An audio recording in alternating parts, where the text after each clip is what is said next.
And it's kind of rough, but I mean, at the end of the day, I'm just thankful that Mr. Keith and Mr. Kenny helped me out, getting back on my feet, find me places I could go. I'm getting law school, getting in contact with me, taking visits, so I'm just letting it play out. How do you deal with all that mentally? I You've mean, got all this stuff, media, people saying things that you say aren't true. How do you deal with that I mentally? mean, I deal with it pretty good because I know I can always call Mr. Keith if anything go wrong. I could call Mr. Kenny if anything go wrong, but I just don't let it get to me because people don't know the real story, what happened. They're just going by off to what everybody else say when they don't know what happened. So I just don't let it really get to me. Let's talk about that real story. You had a quote a couple days ago in an ESPN article. You said, people can judge you, people can say this and that about you, but you know the person that you are. What is that? I mean, I'm not some everybody may see me like I'm just some big black football player, but other than that, I mean, I'm not. I mean, I'm a loving, caring person just like everybody else. I mean, I do anything to help somebody, and I mean, I go out my way for people. I'm not some mean cruiser. I mean, yeah, just because of some bad negative stuff that happened, I'm not just some big mean black dude out there on the streets. After you had that Georgia allegation, you came here in January. What did Nick Saban say to you then? He told me that just stay out of trouble, just keep my head clean, and then it's all on me of how everything goes. But I mean, I really appreciate Coach Saban because I mean he gave me a second chance when nobody else would, and he wasn't scared to take the publicity or the bad stuff from the media and everything. So I'm really thankful for Coach Saban and him giving me an opportunity here. Can you take us through that night in March and what happened? Yeah, yeah. I mean, I can take it. I mean, it basically was that me and my girlfriend got into it was nothing but a regular argument, and I mean, just scared that she was gonna leave. I mean, other stuff went wrong. They was just frustrated, just hit the door, and that's it. Nobody was injured, but that was basically it. After that happened and the initial report came out, you knew you were on a zero tolerance. Hmm. What did you think then? Oh, my career's done. What were you thinking then? I think that my career was done, but also I'm thinking that it can't be done because I haven't done nothing wrong. I haven't done anything wrong, and I know that the truth was going to come out soon. So that's when I got with Mr. Keith, and I'm so thankful for Mr. Keith and so thankful for Mr. Kenny because they helped me get to a point in time now where it's just the truth finally got out and it was told. Did you talk to Nick Saban after that happened? Yes, sir. What did he say? He told me that if he could, he would bring me back, but it wasn't in his hands. So he said it all depends on how everything else goes. So if he could, he would bring me back. But he knows I'm a good kid, and he knows that he do believe in second chance, and he don't regret bringing me there. Because he took a lot of heat for that Hmm. initially Hmm. when he brought you in from January to February. He took a lot of heat, Yes, sir. and you say you appreciate what he did. What does that mean to you? A guy of that stature, what he did and took a chance on you when no one else was really giving you a chance. What did that really mean?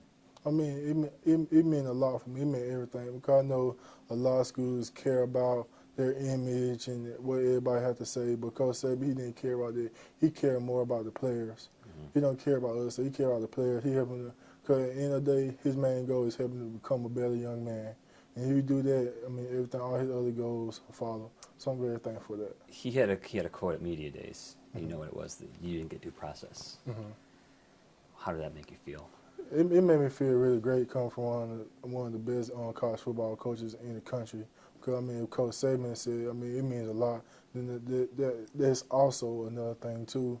If I didn't get due process, I know that I could have a chance of going back to Alabama and play football if he wanted me there. So I mean, I'm thankful for Coach Saban because that opened up a lot of more doors for me for everything else too. You may not be able to see him again, but if you did, if you were say he were here, what would you say to him? What do you think he would say to you? If Coach Saban here right now, Yeah. I still thank him for everything. I give him a handshake. Now I tell him that I wish every coach could be like Coach Saban. 'Cause I mean, he basically said the truth. I didn't get due process. I mean, everything fell short for me before everything played out.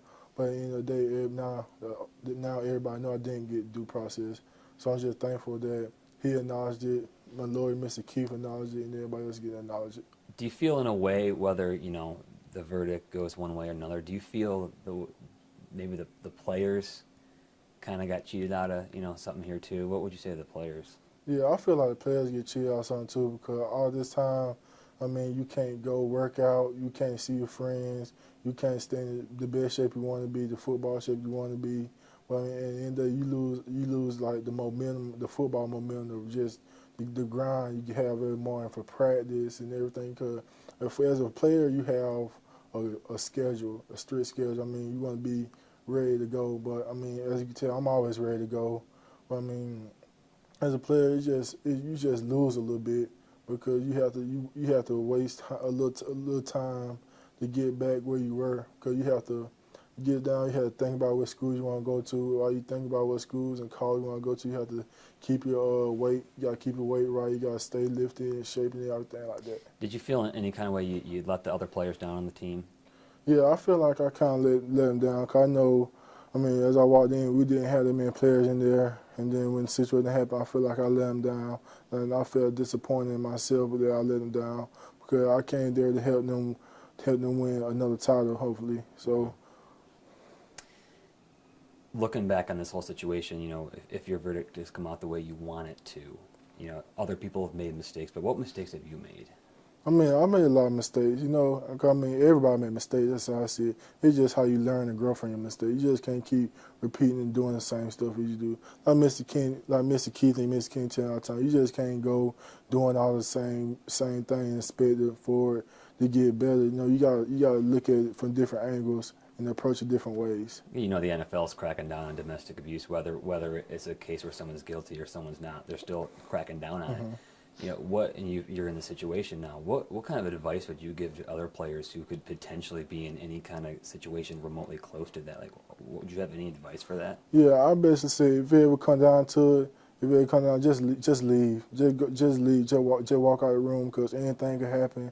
And cause 9 times out of 10 they don't come asking questions. Somebody pretend they're gonna get in trouble, and he's usually the man. So just leave, go somewhere, you calm down.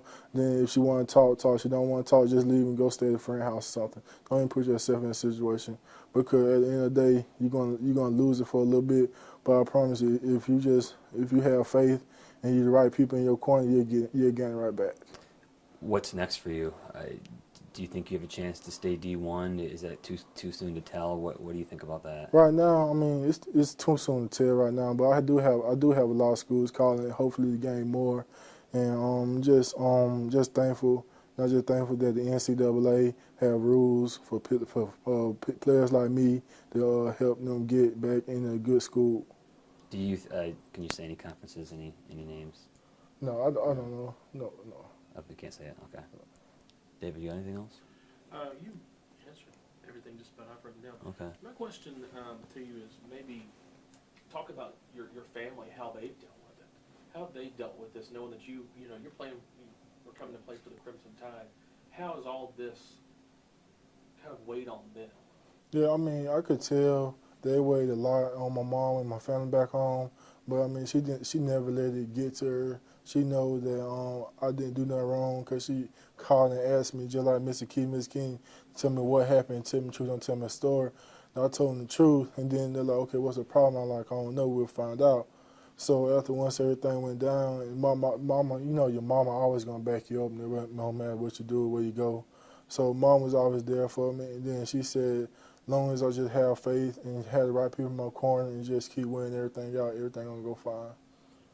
Besides that advice, did your mom give you more advice in terms of not maybe religious type of advice, but did she say, look, I raised you this way, or did she say anything like that that says, hey, let's think about it going down this path, anything like that your mom may have given advice on? Yes, sir. Mom told me that she don't get caught up to the hype, because if you get caught up in the hype, that's where most players mess up at, and how they get too caught up in the fast life. She said just have faith, go to church, and just stay on your own path in your own lane. And she said don't have a big crowd of friends or have your normal crowd of friends that's not there to use you. Just have the ones that you know that's your friends. Well, people are going to say you're a wife beater. I mean, they're going to say that about you, whether you Yes, did it sir. or not. They're going to say it. What do you say to people like that? I really, be honest, I really don't say much to them. I don't say nothing to them. They can say what they want, and they can acknowledge and assume all they want. They don't know. They don't know me. They don't know what happened. So, I mean, they can say all they want to and think they're going to get a reaction out of me. I'm just going to hold my head high and just stay in my own lane and just go my own way because I know that I haven't done nothing. They're just going off what everybody else say and off something they can't prove. So I'm just not going to worry about other people and negativity. Anything else?